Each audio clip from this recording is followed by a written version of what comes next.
안녕하세요. 오늘은 성경 공부 제5과입니다.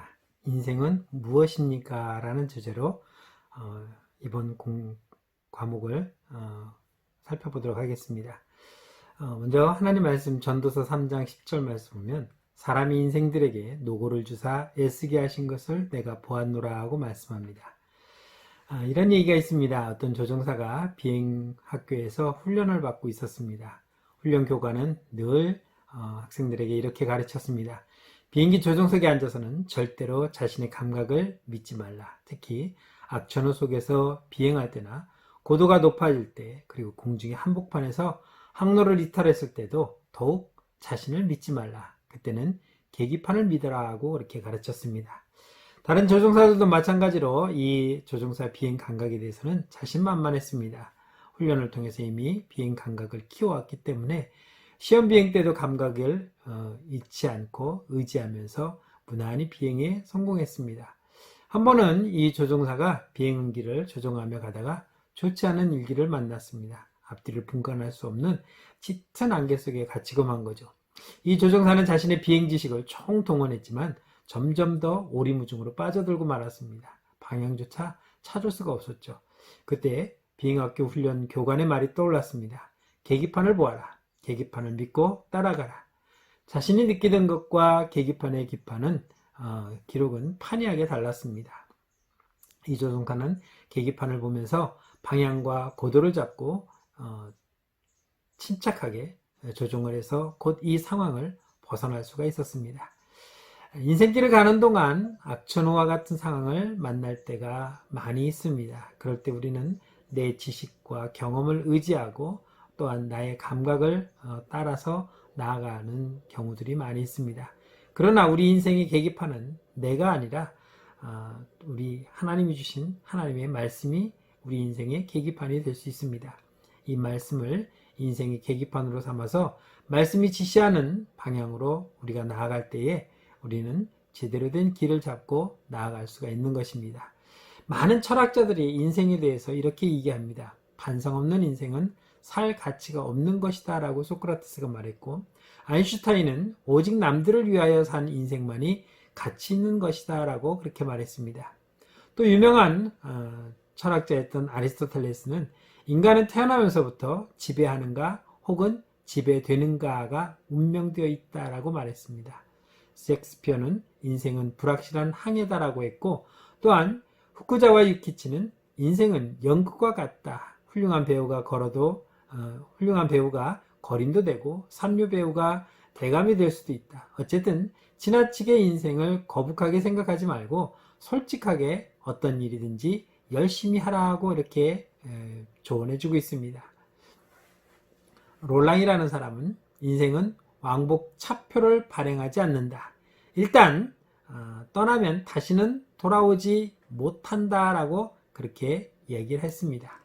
우리의 인생은 한 번밖에 살 수 없는 것이죠.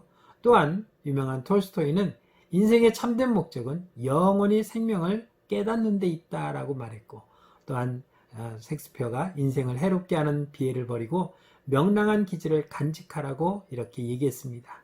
월디즈는 할 수 있는 한 훌륭한 인생을 만들어라. 인생은 짧고 곧 지나간다라고 이렇게 많은 유명한 철학자들이나 또 작가들 그리고 유명한 사람들이 인생에 대해서 이렇게 논한 것을 볼 수 있습니다. 그렇다면 성경은 우리에게 인생을 어떻게 가르쳐주고 있는가를 한번 찾아보겠습니다. 먼저 성경은 인간은 하나님이 만드신 피조물이다 라고 그렇게 말씀하고 있습니다. 고린도후서 5장 17절에 보면 그런즉 누구든지 그리스도 안에 있으면 새로운 피조물이라 이전 것은 지나갔으니 보라 새 것이 되었도다 라고 말하면서 그리스도 안에서 하나님이 창조하신 피조물이다 라고 우리 인간을 표현하고 있습니다. 우리는 하나님께로부터 만들어진 피조물인 그러한 존재가 바로 인간이다 라고 말하고 있는 것이죠. 이사야서 29장 16절에서는 너희 패역함이 심하도다 토기장애를 어찌 진흙같이 여기겠느냐 지음을 받은 물건이 어찌 자기를 지은 이에게 대하여 이르기를 그가 나를 짓지 아니하였다 하겠으며 빚음을 받은 물건이 자기를 빚은 이에게 대하여 이르기를 그가 총명이 없다 하겠느냐라고 그렇게 말했습니다. 이 말씀은 토기장이가 진흙을 가지고 그릇을 만들었는데 그 그릇이 말하는 겁니다. 그 토기장이에게 당신이 나를 지었느냐 안 지었느냐 이렇게 물을 권리가 없다는 거죠. 왜냐하면 토기장이가 자기를 빚어서 그릇을 만들었기 때문에, 토기를 만들었기 때문에 토기는 토기장에 의해서 만들어진 것이 분명하기 때문인 것입니다. 또한 그 물건이 자기가 만들어진 상태를 보고 왜 나를 이렇게 만들었느냐라고 따질 수 없다는 것입니다. 토기장의 손에 의해서 예쁜 그릇이 나올 수도 있고 접시가 나올 수도 있고 또한 도자기나 꽃병이 나올 수 있지만 옛날에 우리가 쓰던 오강도 나올 수 있는 것입니다. 그 오강이 왜 나를 오강으로 만들었느냐라고 따질 수는 없는 것이죠. 토기장에 의해서 만들어진 대로 우리는 만들어졌기 때문인 것입니다. 인간은 내일을 모른다라고 그렇게 성경은 말씀하고 있습니다. 야고보서 4장 14절에서는 내일 일을 너희가 알지 못하는도다. 너희 생명이 무엇이냐? 너희는 잠깐 보이다가 없어지는 안개다라고 말했습니다. 우리 인생은 한번 아침에 짙게 꼈다가도 해가 뜨면 곧 사라지는 안개와 같이 잠깐 있다가 없어지는 것입니다. 우리가 흔히 우리나라의 역사를 5천년 역사라고 말합니다. 그러면 그 5천년 역사 속에서 한 사람의 인생은 대략 옛날로 보면은 5, 60년, 요즘은 100세 시대라고 하지만 아직까지는 70년, 80년 정도의 인생이라 한다면 5천년에서의 차지하는 7, 80년은 그렇게 긴 시간이 아닙니다. 그저 잠깐 있다가 사라지는 것이고 그 사라지는 것을 누구도 기억해 주지 않는 것입니다. 인생은 풀과 같다라고 그렇게 말합니다. 베드로전서 1장 24절에서는 그러므로 모든 육체는 풀과 같고 그 모든 영광은 꽃과 같으니 풀은 마르고 꽃은 떨어지니라. 봄이 되면은 요즘 풀이 많이 자라고 있습니다. 꽃도 피고 있습니다. 그런데 그 꽃도 어느 순간 활짝 폈다가는 떨어지게 되어 있습니다. 1년 내내 펴있는 꽃은 없다는 것이죠. 우리 인생은 그렇게 잠깐 피었다가 지는 꽃과 같이 풀과 같은 인생이다라고 말하고 있습니다. 또한 성경은 인생은 구더기와 같다라고 말했습니다. 욥기 25장 6절에 보면 하물며 구더기 같은 사람, 벌레 같은 인생이라고 욥이 고백했고 또한 7장 5절에서는 내 살에는 구더기와 진흙, 흙덩이가 의복처럼 입혀졌고 내 피부는 굳어졌다가 터지는구나 라고 자신을 표현하고 있습니다. 구더기가 얼마나 더럽습니까? 그렇지만 그 구더기 같이 더럽고 정말 흉측스러운 그런 인생이 바로 우리다라고 표현하고 있는 것입니다. 너나 나나 잘난 것은 없다는 거죠. 또한 호세아 선지자는 호세아서 13장 3절에서 인생을 이렇게 얘기합니다. 이러므로 그들은 아침 구름 같으며 쉬 사라지는 이슬 같으며 타작마당에서 광풍에 날리는 쭉정이 같으며 굴뚝에서 나가는 연기 같으니라. 아침에 구름이 잔뜩 끼었다. 해가 뜨면 구름은 싹 밀려갑니다. 또 타작마당에서 타작을 할 때에 그 날리는 쭉정이들은 금방 키로 까부를 때에 쭉정이들은 날아가고 맙니다. 또 아침에 저녁에 요즘은 볼 수 없지만 아궁이에 불을 떼서 밥을 할 때 굴뚝에 연기가 나지만 그 연기도 잠시 후면 사라져서 보이지 않는 것이죠. 또한 우리 인생은 티끌과 같다라고 시편 기자는 고백합니다. 시편 90편 3절에서 주께서 사람을 티끌로 돌아가게 하시고 말씀하시기를 너희 인생들은 돌아가라 하셨사오니 라고 말합니다. 우리 인생은 티끌입니다. 하나님께서 사람을 창조하실 때 흙으로 창조하셨습니다. 그래서 너희는 흙이니 흙으로 돌아가라고 우리에게 명하신 것입니다. 또한 성경은 사람들이 누리는 세상의 영광이 이런 무엇과 같다고 얘기하냐면 바로 베드로전서 1장 24절에서 그러므로 모든 육체는 풀과 같고 그 모든 영광은 풀의 꽃과 같으니 풀은 마르고 꽃은 떨어진다고 말하면서 아무리 우리의 영광이 화려한 것 같지만 아무리 장미꽃이 예쁘고 백합꽃이 예쁘다 할지라도 그 꽃이 시간이 지나면 시들어서 마르고 떨어져 볼품없는 흉측한 모습으로 변하는 것입니다. 우리의 인생이 그렇게 화려했다가 잠깐 사라지는, 그 화려함은 잠깐이지만 사라지는 것은 영원하다는 것을 보여주고 있는 것입니다. 이런 인생이 얼마나 허무한 삶입니까? 그래서 아담은 이런 인생을 이렇게 만든 것입니다. 시편 89편 47절에 보면 나의 때가 얼마나 짧은지 기억하소서. 주께서 모든 사람을 어찌 그리 허무하게 창조하셨는지요. 하나님께서 사람을 창조하실 때 허무하게 창조하진 않았습니다.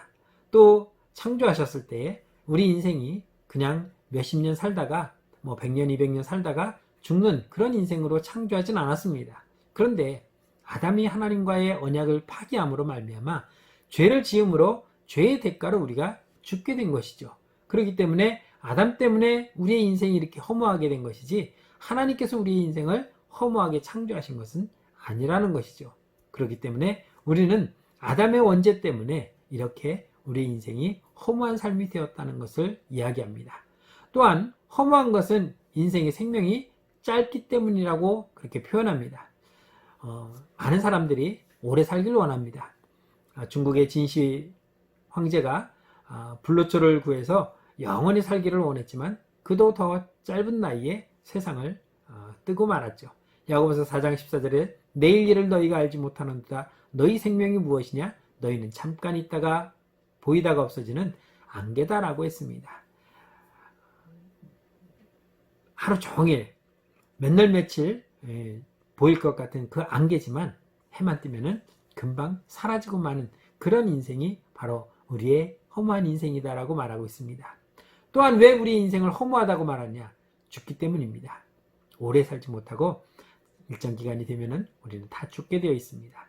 전도서 3장 19절에 보면 인생이 당하는 일을 짐승도 당하느니 그들이 당하는 일이 일반이라 다 동일한 호흡이 있어서 짐승이 죽음같이 사람도 죽으니 사람이 짐승보다 뛰어남이 없으면 모든 것이 헛됨이다 라고 말했습니다. 짐승들도 죽습니다. 사람도 죽습니다. 그러니 짐승이나 사람이나 죽는 건 매일반이기 때문에 우리가 짐승보다 더 뛰어나다, 못하다 이렇게 얘기할 가치가 없는 허무한 인생이라는 것을 이야기합니다. 또한 전도서 9장 3절에서는 모든 사람의 결국은 일반이다. 이것은 해 아래서 행해지는 모든 일 중에 악한 것이니 곧 인생의 마음에는 악이 가득하여 그들의 평생에 미친 마음을 품고 있다가 후에는 죽은 자들에게로 돌아가는 것이다 하고 말했습니다. 우리가 이 땅에서 살아가면서 행하는 것들이 어떤 것입니까? 선이 아니라 악을 행하며 살아가고 있다는 것입니다. 그렇기 때문에 우리 인생이 정말 가치 있는 인생이 아니라 허무한 인생이다라고 그렇게 표현합니다. 또 짧은 삶도 짧지만 그 짧은 삶을 어떻게 살아가냐면 참 고생하며 살아간다고 말하고 있는 것이죠. 욥기 5장 7절에서는 사람은 고생을 위하여 났으니 불꽃이 위로 날아가는 것 같으니라고 말했습니다. 아담과 하와가 에덴 동산에서 쫓겨날 때 하나님께로부터 받은 형벌이 있습니다. 남자는 이마에 땀이 흐르도록 열심히 일을 해야 되고 여자는 해산의 고통을 크게 더하였다고 말했습니다. 우리는 태어난 순간부터 고생을 하며 살게 되어 있습니다. 사는 것이 만만치 않죠. 모두가 다 고생을 하며 살아가고 있습니다. 그렇기 때문에 이 인생이 허무한 것이죠. 전도서 3장 10절에서는 하나님이 인생들에게 노고를 주사 애쓰게 하신 것을 내가 보았노라 하고 말해서 우리 인생이 하나님이 주신 그 힘든 형벌을 감당하며 살아가야 하기 때문에 고생이고 힘들다는 것입니다. 또한 전도서 1장 13절에서는 마음을 다하며 지혜를 써서 하늘 아래에서 행하는 모든 일을 연구하며 살핀즉 이는 괴로운 것이니 하나님이 인생들에게 주사 수고하게 하신 것이라고 말했습니다. 우리의 인생들이 살아가면서 우리의 지혜를 모아서 어떻게 하면 더 잘 살 수 있을까? 어떻게 하면 더 오래 살 수 있을까? 많은 연구들을 하며 노력들을 하죠. 그러나 그것이 모두가 헛되다는 것이죠. 하나님 앞에서는 모든 것이 다 헛수고라는 것이죠. 아무리 우리가 노력을 해도 우리는 영원히 살 수 없기 때문인 것입니다. 솔로몬은 그가 모든 것을 해본 아마 세상에서 가장 유일한 사람이었을 겁니다. 그가 왕으로서 또한 많은 궁녀들을 거느리면서 정말 부와 영광을 누렸던 그러한 사람으로서 그가 고백한 겁니다. 전도서 2장 1절에서는 나는 내 마음에 이르기를 자 내가 시험 삼아 너를 즐겁게 하리니 너는 낙을 누리라 했으나 보라 이것도 헛되도다 라고 말했습니다. 시험 삼아서 자 한번 놀아보자 재미있을 것 같다 한번 해보자 이렇게 모든 것들을 다 해봤는데 다 헛되다는 것입니다. 짧은 시간, 잠깐은 즐겁고 행복할 수도 있습니다. 그러나 그 시간이 지나면 재미없어지고 별 의미가 없다는 거죠. 또한 전도서 12장 8절에서는 전도자가 이르되 헛되고 헛되도다, 모든 것이 헛되도다 라고 말했습니다. 솔로몬이 내린 결론입니다. 내가 다 해봤지만 돈도 명예도 권세도 부귀도 모든 것을 다 해봤지만 그 모든 것이 다 헛된 것이었다라고 결론을 낸 것이죠. 그러니까 사람은 가치 있는 것으로 정말 괜찮다라고 하면서 살 수 있는 것이 세상에는 아무것도 없다는 것입니다. 그런데 우리는 어떻게 합니까? 이걸 잡으면 잡는 것처럼, 저걸 이루면 그게 대단한 것처럼 그렇게 생각하며 살아갑니다. 그래서 권세도 쫓아가고 명예도 쫓아가고 지식도 쫓아가고 또 돈도 쫓아갑니다. 그래서 많은 것을 얻습니다. 어떤 사람은 권세를 갖고 어떤 사람은 지식을 얻고 어떤 사람은 부귀영화를 누립니다. 그런데 그 결론은 무엇입니까? 끝입니다. 사람이 죽으면 모든 것이 끝나고 마는 것이죠. 죽은 사람이 권세를 가져갑니까? 지식을 가지고 갑니까? 아니면 물질을 가져갑니까? 우리는 빈손으로 왔다가 빈손으로 가기 때문에 내가 이 땅에서 추구한 모든 것들이 결론적으로는 다 헛된 것이다 라고 그렇게 솔로몬은 결론을 낸 것입니다. 그래서 하나님이 사람들에게 이렇게 말씀합니다. 하나님은 지금 저와 당신에게 이렇게 말씀하고 있습니다. 시편 33편 13절에서 여호와께서 하늘에서 굽어보사 모든 인생을 살피신다라고 말했습니다. 우리의 인생을 하나님께서 지금 보고 계시다는 것이죠. 우리는 아무도 나를 보지 않는다고 생각합니다. 아무도 나를 도와주지 않는다고 생각합니다. 그래서 혼자 북치고 장구치고 열심히 노력하고 정말 죽어라 열심히 노력해서 뭔가 이루려고 달려가고 있습니다. 왜? 아무도 나를 도와주지 않기 때문에 나 혼자 스스로 이 난관을 이겨내고 이 세상을 이겨내며 이 세상을 정복하며 나아가야 된다고 생각하기 때문입니다. 그러나 그것은 우리가 하나님을 보지 못하는 것이지 하나님은 우리를 지금 세밀하게 보고 계시다는 것이죠. 하나님은 내 마음도 아신다고 말씀합니다. 잠언 15장 11절에서는 스올과 아바돈도 여호와 앞에 드러나거든 하물며 사람의 마음이리오 라고 말했습니다. 스올과 아바돈은 지옥을 의미합니다. 그곳에 있는 것도 하나님께서 다 아시는데 하물며 정말 작은 내 마음조차 하나님이 모르시겠느냐는 것입니다. 하나님은 우리의 머리카락까지 세신 바 되셨습니다. 그렇기 때문에 하나님은 졸지도 아니하시고 주무시지도 아니하시고 불꽃 같은 눈동자로 우리들을 바라보고 계시기 때문에 우리는 하나님 앞에서 그 어떠한 것도 숨길 수가 없는 것이죠. 역대하 6장 30절에 보면은 주는 계신 곳 하늘에서 들으시며 사유하시되 각 사람의 마음을 아시오니 그의 모든 행위대로 갚으소서 주만 홀로 사람의 마음을 아심이니이다 라고 말했습니다. 하늘에서 우리를 바라보시는 그 하나님께서는 우리의 소리를 다 들으시고 우리의 모든 것을 주관하고 계시다고 말했습니다. 그래서 각 사람들이 행하는 그 일에 따라서 하나님은 나중에 심판하실 것이며 더더욱 우리의 마음을 아시는 분은 하나님 한 분밖에 없다고 말했습니다. 나와 같이 사는 배우자가 수십 년을 살았다고 해서 내 마음을 알아줍니까? 절대로 모릅니다. 나를 낳으신 부모님은 나를 완벽하게 아십니까? 아니요. 부모님도 나를 모릅니다. 사람은 사람의 마음을 알 수가 없습니다. 그러나 하나님만이 우리의 마음을 아신다라고 성경은 말씀합니다. 그 하나님은 우리의 모든 인생길을 지도하십니다. 우리가 나아갈 길을 인도하시는 분이 바로 하나님이십니다. 예레미야서 10장 23절에서는 여호와여 내가 알거니와 사람의 길이 자신에게 있지 아니하니 걸음을 지도함이 걷는 자에게 있지 아니하니이다 라고 말했습니다. 걸어가는 사람이 나는 지금 이 길을 걸어가고 있어 라고 걸어갑니다.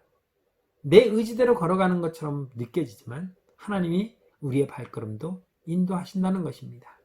가끔은 우리가 주의 손을 놓고 엉뚱한 길로 걸어가고도 있지만 그래서 그 길로 가면은 실패하고 넘어지고 다시 돌아올 수밖에 없는 것이죠.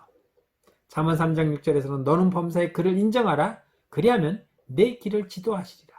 하나님이 나를 인도하신다고 내가 하나님을 인정하면 하나님께서 나를 인도하신다고 말씀합니다.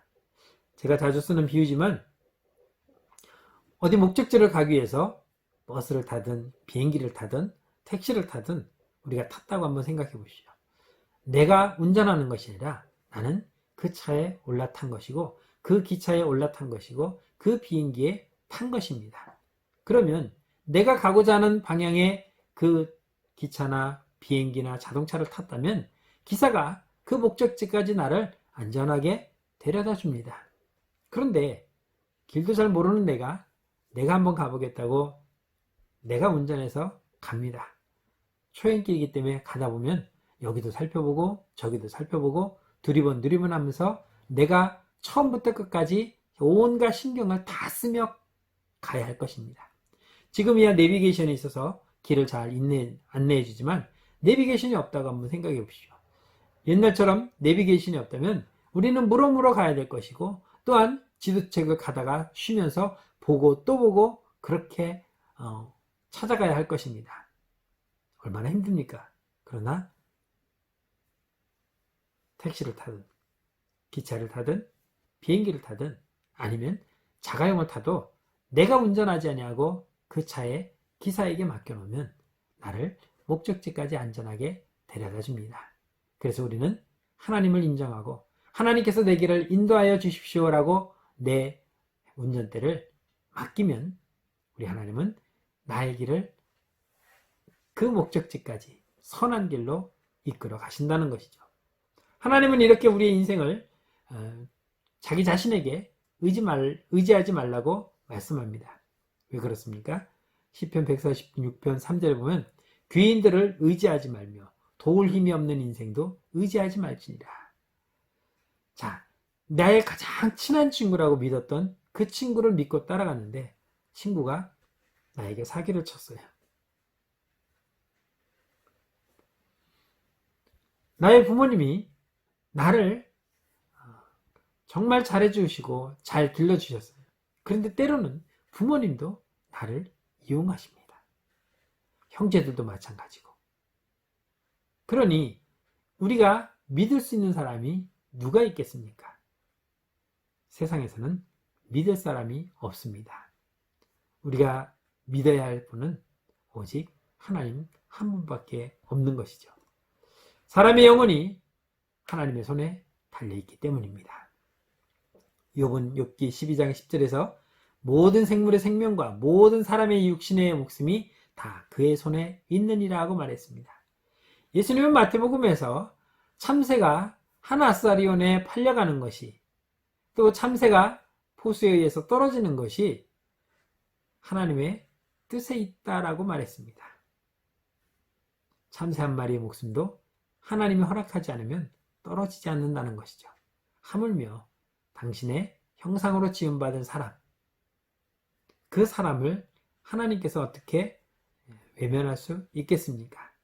우리의 목숨은 다 하나님 손에 달려 있습니다. 믿지 않는 사람들도 세상 사람들도 인명은 제천이라고 했어요. 하늘의 뜻이라고 했습니다. 우리의 생사와 복은 하나님의 주권에 달려 있는 것이죠. 그래서 내 마음대로 살고 싶다고 사라지는 것이 아니고 죽고 싶다고 해서 죽어지는 것도 아닙니다. 우리의 생명은 하나님의 손에 있기 때문인 것입니다. 하나님은 지각 있는 자가 하나님을 찾기를 원한다고 말했습니다. 다시 말하면 제대로 된 생각을 가지고 제대로 된 분을 찾으라는 것이죠. 시편 53편 2절에서는 하나님이 하늘에서 인생을 굽어 살피사 지각 있는 자와 하나님을 찾는 자가 있는가 보려 하신다고 말했습니다. 누가 하나님을 제대로 알고 제대로 찾을 수 있나 하나님은 늘 지켜보시겠다는 거죠. 또한 하나님은 인간이 고생하는 것을 기뻐하지 않습니다. 아까 앞에서 말씀드렸던 것처럼 우리는 태어나는 순간부터 고생을 하며 살아가야 할 인생이라고 말씀드렸습니다. 그런 우리가 하나님 앞에서 그렇게 고생하며 살기를 하나님은 원하지 않는다는 거죠.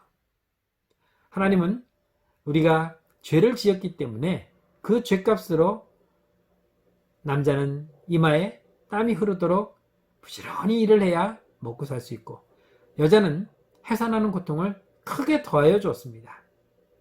그렇게 평생 일만 하며 힘들게 살아가도록 우리가 벌을 받았지만, 그럼에도 불구하고 하나님은 예수 그리스도를 통해서 우리를 구원하시고 우리를 주의 은혜 가운데서 평안히 살도록 인도하시려고 우리를 구원하셨습니다. 그렇다면 구원받은 우리는 하나님께 모든 것을 맡기면 우리는 평안히 이 땅에서도 살아갈 수가 있습니다. 그런데 우리가 그렇게 살지 못하는 것이죠. 예레미야가 3장 33절에 보서는 주께서 인생으로 고생하게 하시며 근심하게 하심은 본심이 아니시다고 말씀하고 있습니다. 그래서 우리가 얼른 깨닫고 하나님께 우리의 인생을 맡기고 나아가면은, 그를 인정하고 내 길을 맡기면 하나님께서 우리를 평탄한 길로 고생 안 하고 인도해 가신다고 말씀하고 있는데, 문제는 우리가 하나님을 인정하지 아니하고 하나님께 내 삶을 맡기지 않는다는 것입니다. 내가 해보겠다고 열심히 나는 노력하지만 되는 것은 없다는 것이죠. 우리가 아이들을 보면은 쉽게 알 수 있습니다. 어린아이들이 자기가 해보겠다고 봤으니까, 엄마가 하는 것을, 아빠가 하는 것을 봤으니까 나도 한번 해보겠다고 덤벼듭니다. 그런데 보는 것하고 하는 것하고는 다르죠. 그들이 아무리 하려고 해도 안 됩니다. 왜 그렇습니까? 아직 그들은 할 수 있는 단계가 되지 못했기 때문이죠. 그럼에도 불구하고 계속 하겠다는 건 힘만 들고 나중에 지쳐서 아예 못해요 하고 포기하고 마는 거죠. 그 포기할 때까지 누가 고생합니까? 우리가 고생하는 것이죠.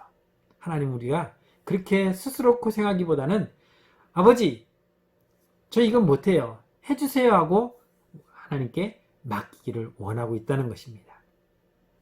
그렇다면 우리 인생이 무엇인지를 알았다면, 그러면 이제 내 남은 인생은 어떻게 살아야 평안한 삶을 살 수 있고, 어떻게 사는 것이 제대로 된 성경에 나와 있는 하나님 말씀대로 어떻게 하면 내가 살아갈 수 있을까? 세월을 아껴 쓰라고 말하고 있습니다. 우리의 인생은 정해져 있습니다. 어떤 사람은 짧게는 1시간만 살다가 가는 사람도 있을 것이고, 1년을 사는 사람도 있고, 50년을 사는 사람도 있고, 100년을 사는 사람도 있습니다. 문제는 누구에게나 다 똑같이 각자의 정해진 삶이 있다는 것이죠. 이 정해진 삶은 딱 그 삶이 되면은 끝나게 되어 있습니다. 나에게 주어진 시간이 몇 년인지 모릅니다. 제가 이제 57세인데 우리나라 나이로, 제가 가정에서 80년을 산다고 해보면은 저는 이제 23년이 남았습니다. 그 23년의 삶을 나는 아껴 써야 되는 것이죠. 내가 이제 주님을 만났다면 만난 이 순간부터 남은 인생은 나를 위해서 쓰는 것이 아니라 주님과 함께 주를 위해서 사용하는 것이 가장 귀하고 값진 삶이 되는 것이죠. 그래서 남은 시간을 아껴 써야 되는 것이죠. 골로새서 4장 5절에 보면 의인에게 대하여서는 지혜로 행하여 세월을 아끼라, 허비하지 말라는 것입니다. 나 개인적인 육체적인 즐거움과 쾌락을 위해서 허비하지 말라는 것입니다. 에베소서 5장 16절에서는 세월을 아끼라, 때가 악하니라고 말했습니다. 세상이 얼마나 악합니까? 그 악한 것을 바라보고 악한 것을 쫓아가고 악한 일만 하면서 살기에는 너무나도 세월이 아깝다는 것이죠. 그렇게 악한 일로 세월을 허비하지 말라고 말씀합니다. 또한 서로 사랑하며 살아가라고 말합니다. 사랑하기도 바쁜데 우리는 얼마나 많이 미워합니까? 요한복음 13장 34절에서 새 계명을 너희에게 주노니 서로 사랑하라. 내가 너희를 사랑한 것 같이 너희도 서로 사랑하라고 말씀합니다. 하나님께서 우리를 사랑하시기 위해서 독생자를 주셨는데 그러한 사랑을 우리가 받았습니다.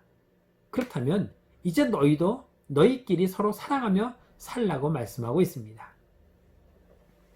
남은 시간 우리는 부지런히 하나님의 주신 이 계명대로 열심히 사랑하며 살아가야 할 것입니다.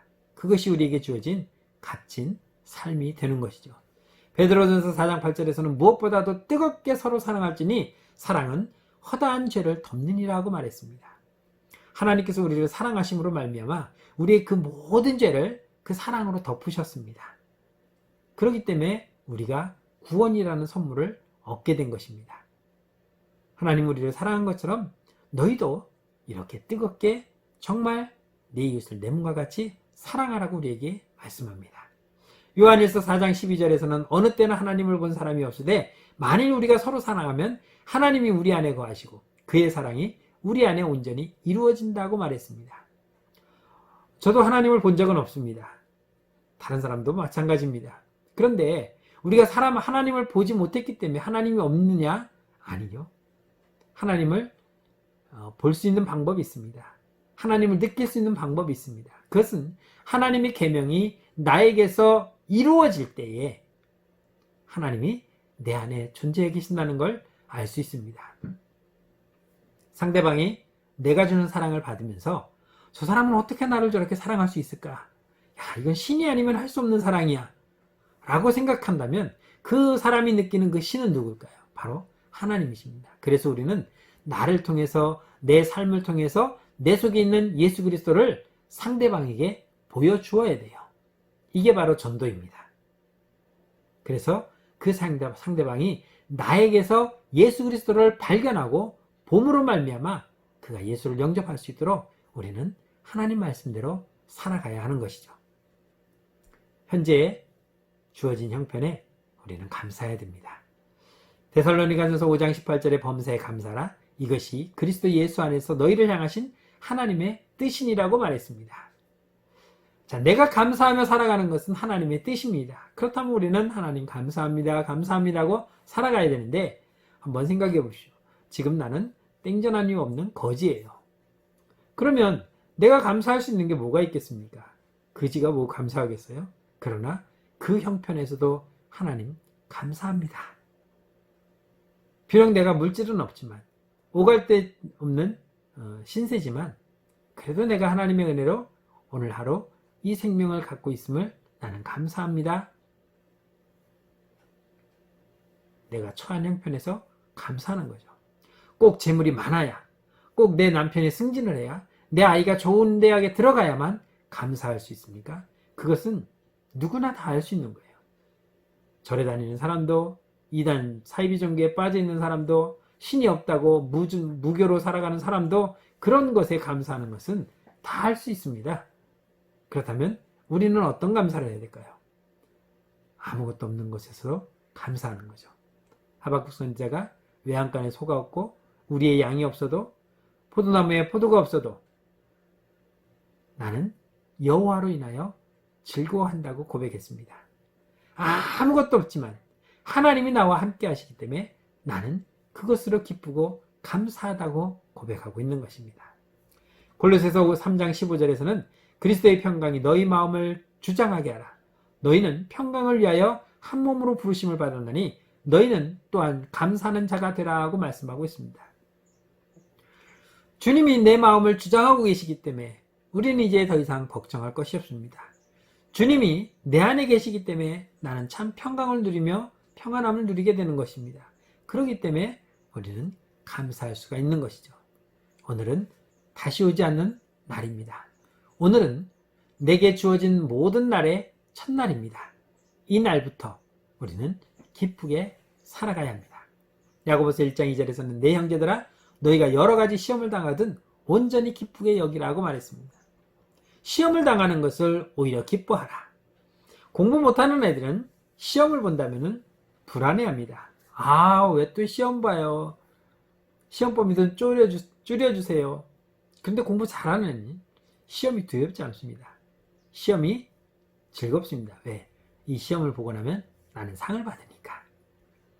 고린도전서 10장 33절 나와 같이 모든 일에 모든 사람을 기쁘게 여기라.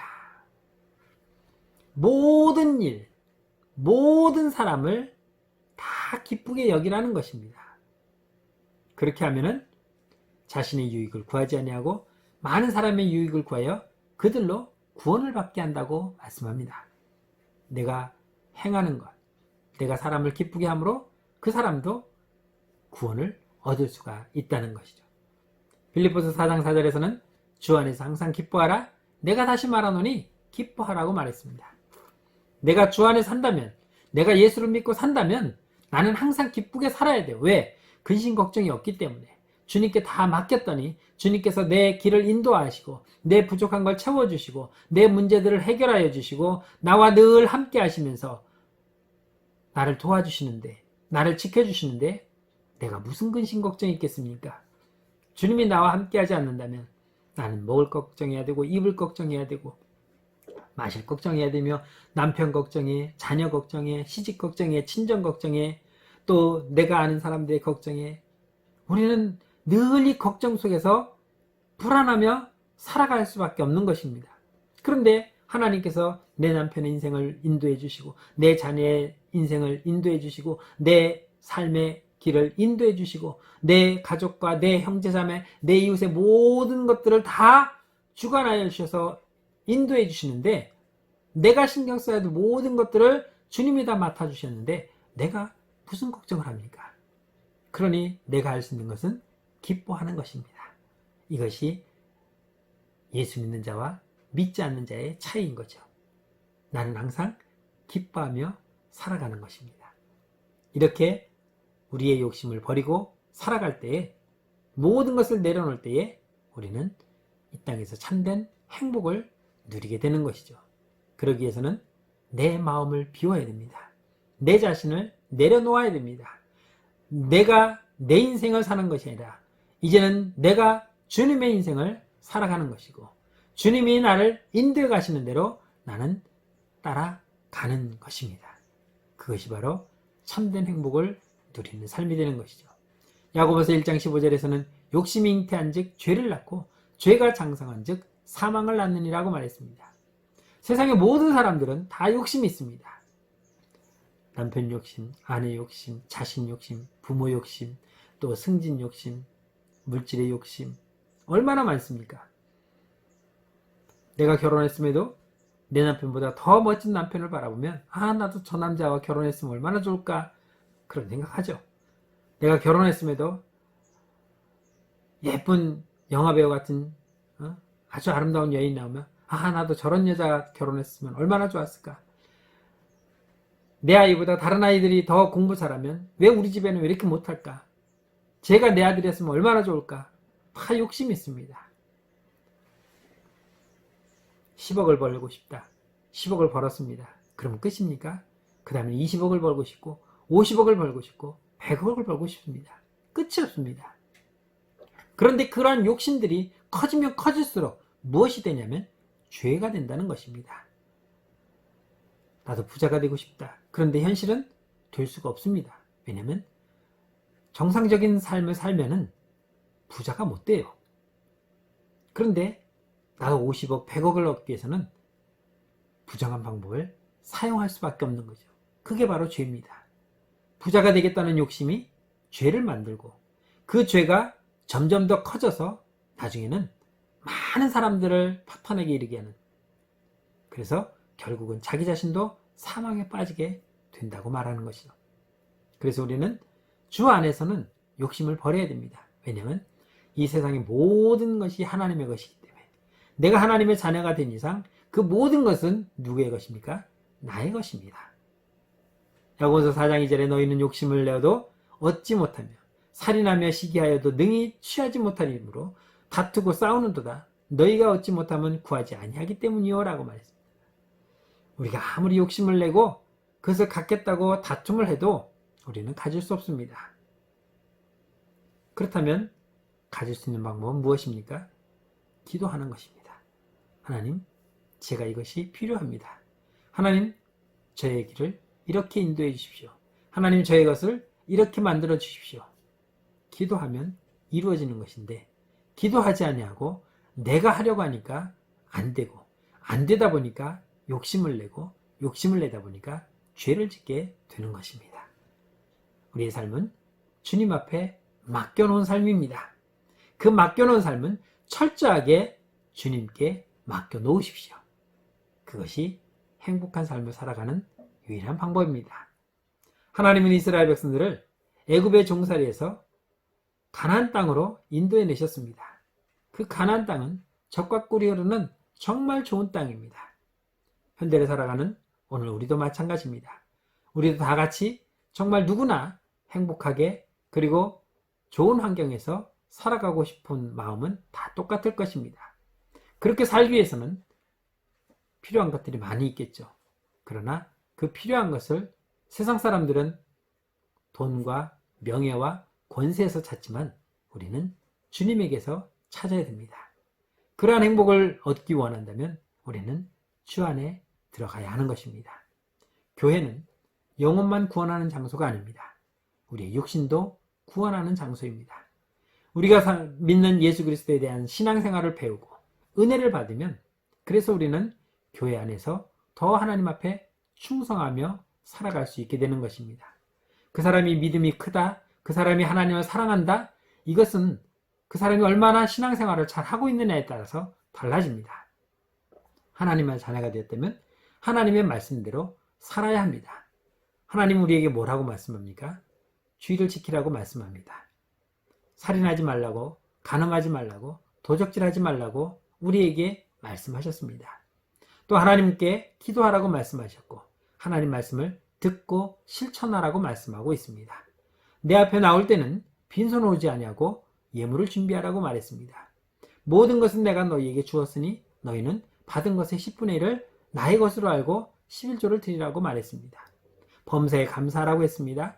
이런 모든 것들이 우리가 하나님의 말씀을 듣고 살아가는 성도의 삶이 되는 것입니다.